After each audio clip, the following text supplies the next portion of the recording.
భారతదేశం ఆర్థిక సంక్షోభం ఉన్న పరిస్థితుల్లో ఆర్థిక సంస్కరణలను ప్రవేశపెట్టి దేశ ఆర్థిక వృద్ధి రేటును పరుగులు పెట్టించిన మహోన్నత వ్యక్తి మాజీ ప్రధాని మన్మోహన్ సింగ్ అని పెద్దపల్లి శాసనసభ్యులు చింతకుంట విజయరమణరావు అన్నారు. మన్మోహన్ సింగ్ మృతి పట్ల సంతాపం తెలుపుతూ ఎలిగేడు మండలం శివపల్లి గ్రామంలోని తన నివాసంలో ఎమ్మెల్యే మన్మోహన్ సింగ్ చిత్రపటానికి పూలమాలలు వేసి నివాళులు అర్పించారు. ఈ సందర్భంగా ఎమ్మెల్యే విజయరమణరావు మాట్లాడుతూ ఆర్థిక శాస్త్రవేత్తగా తన జీవితాన్ని ప్రారంభించిన మన్మోహన్ సింగ్ అంచెలంచెలుగా ఎదుగుతూ దేశ ప్రధానిగా 2 పర్యాయాలు పనిచేసి భారతదేశాన్ని ప్రపంచ దేశాల్లో అగ్రగామిగా నిలిపారని అన్నారు. తెలుగు జాతి గర్వించదగ్గ ముద్దుబిడ్డ పివి నరసింహారావు ప్రధానిగా ఉన్నప్పుడు మన్మోహన్ సింగ్ ని ఆర్థిక మంత్రిగా నియమించి దేశ ఆర్థిక చరిత్రని మలుపు తిప్పే ఎన్నో సంస్కరణలు తీసుకువచ్చారని గుర్తు చేశారు. ఎకనామిక్స్ ప్రొఫెసర్ గా పనిచేస్తూ అంచెలంచెలుగా ఎదిగి ఆర్బీఐ గవర్నర్ గా విధులు నిర్వర్తించి ఆ తర్వాత కేంద్ర ఆర్థిక శాఖ మంత్రిగా అనంతరం 1998 నుండి 2004 మధ్య రాజ్యసభలో ప్రతిపక్ష నేతగా నుండి 2004 నుండి 2014 వరకు ప్రధానిగా పనిచేసి దేశానికి చేసిన సేవలు అందరికీ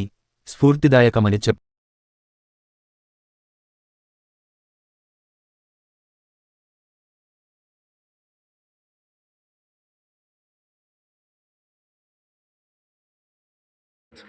మాజీ ప్రధానమంత్రి మన్మోహన్ సింగ్ గారు నిన్న రాత్రి స్వర్గస్థులైనారు. మరి వారికి ఈరోజు కాంగ్రెస్ పార్టీ పక్షాన స్థానిక శాసనసభ్యునిగా మరి ఘనంగా నివాళులు అర్పించడం జరిగింది. వారు 2004, 9, 14 వరకు 10 సంవత్సరాలు భారతదేశ ప్రధానమంత్రిగా, మరి పివి నరసింహారావు గారు ప్రధానమంత్రిగా ఉన్నప్పుడు 5 సంవత్సరాలు ఆర్థిక శాఖ మంత్రిగా, దానికన్నా ముందు ఆర్బీఐ గవర్నర్గా, మరి ఆర్థిక శాఖలో కూడా అనేక రోజులు అనేక సంవత్సరాలు మనలో పనిచేయడం, మరి దేశాన్ని ఆర్థికంగా ముందుకు తీసుకెళ్లడంలో వారి పాత్ర చాలా గొప్పది. ఆనాడు పివి నరసింహారావు గారు మరి తెలుగు బిడ్డ, తెలంగాణ ప్రాంతం నుండి ఈ దేశానికి ప్రధానమంత్రి అయినటువంటి ఒక గొప్ప మేధావి. మరి వారి ఆలోచన మేరకు ఆనాడు మరి ఇంగ్లాండ్లో ఉన్నటువంటి మన్మోహన్ సింగ్ గారిని మరి అక్కంచెలు ప్రత్యేకంగా తీసుకొచ్చి మరి ఆర్బీఐ గవర్నర్గా, ఆర్థిక శాఖ మంత్రిగా పెట్టి ఈ దేశంలో సంస్కరణలు తీసుకొచ్చి ఆనాడు చంద్రశేఖర్ గవర్నమెంట్లో మరి బంగారాన్ని, భారతదేశంలో ఉన్నటువంటి ఆర్థిక సంక్షోభం వచ్చినప్పుడు బంగారాన్ని తాకట్టు పెట్టి మరి విదేశాలకు బంగారం తాకట్టు పెట్టిన సందర్భంలో మళ్ళీ వారి మేధస్తోని మరి ఆనాడు మళ్ళీ బంగారాన్ని ఈ దేశానికి తీసుకొచ్చుకొని ఈ దేశంలో విప్లవాత్మకమైనటువంటి ఆర్థిక విధానాలు తీసుకొచ్చి మరి గతంలో ఎన్నడూ లేని విధంగా వృద్ధి రేటును పెంపొందించి మరి ఇలా రూపాయి విలువను పడిపోకుండా ఎప్పటికప్పుడు సంస్కరణ తీసుకొచ్చి మరి దేశాన్ని ప్రపంచ దేశాలలో ఒక గొప్ప దేశంగా తీర్చిదిద్దినటువంటి మరి మాజీ ప్రధానమంత్రి మన్మోహన్ సింగ్ గారు ఇవాళ వారు లేకపోవడం మనందరికి కూడా తీరని లోటు. మరి రెండోసారి అధికారంకి వచ్చే ముందు మన్మోహన్ సింగ్ గారు మరి ఏదైతే దగ్గరికి వెళ్ళి ఇప్పుడున్నటువంటి ప్రధానమంత్రి నరేంద్ర మోడీ గారు కూడా మరి 1-2 సార్లు కలిసి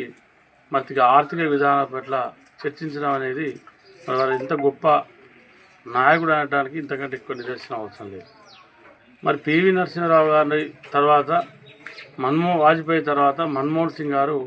2004, 9, 14 ప్రధానమంత్రిగా పనిచేసినప్పుడు మరి ఆనాడు ఉన్నటువంటి జీడిపి వృద్ధి రేటు మళ్ళీ అప్పుడు పడిపోయిందంటే ఈ రోజు వరకు కూడా ఇప్పుడున్నటువంటి ఈ దేశంలో మరి ఆ స్థాయికి ఇంక్రీజ్ కాలేదంటే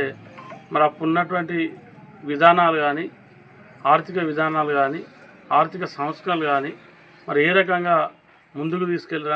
వెళ్ళిందనడానికి ఇంతకంటే ఎక్కువ నిదర్శనం అవసరం లేదు. మరి అటువంటి ఒక గొప్ప మేధావి మరి 92 సంవత్సరాలు వారు ఈ భారత గడ్డ మీద ఉండడం, మరి వారు ప్రధానమంత్రి కావడం, ఆర్థిక మంత్రి కావడం, ఆర్బీఐ గవర్నర్ కావడం, మరి మన దేశానికి అన్ని విధాలుగా ఆర్థికంగా మేలు చేసినటువంటి అనేక అంశాలు ఉన్నాయి. మనం గంట చెప్పినా కూడా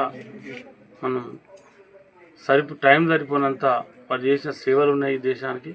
తప్పకుండా వారికి వారి కుటుంబానికి ఎల్లవేళలా భగవంతుడు అన్ని విధాలుగా మంచి చేయాలని చెప్పి, మంచి జరగాలని చెప్పి, వారు ఎక్కడ ఉన్నా మరి ఏడున్నా కూడా రాబోయే తరాలు కూడా వారు తీసుకొచ్చినటువంటి ఆర్థిక సంస్కరణను తప్పకుండా ముందుకు తీసుకెళ్లాలని చెప్పి, ఈ దేశం మరోసారి బంగారాన్ని తాకట్టు పెట్టకుండా, ఈ దేశం పరాయి దేశాలలో నవ్వుల పాలు కాకుండా, ఈ దేశ వృద్ధి రేటు కూడా ఎప్పటికప్పుడు మరి విధానాలు మార్చుకుంటూ ముందుకు తీసుకెళ్లే విధంగా తప్పకుండా మనందరం కృషి చేయాలని చెప్పి, ఇప్పుడున్న ప్రభుత్వం కూడా కృషి చేయాలని చెప్పి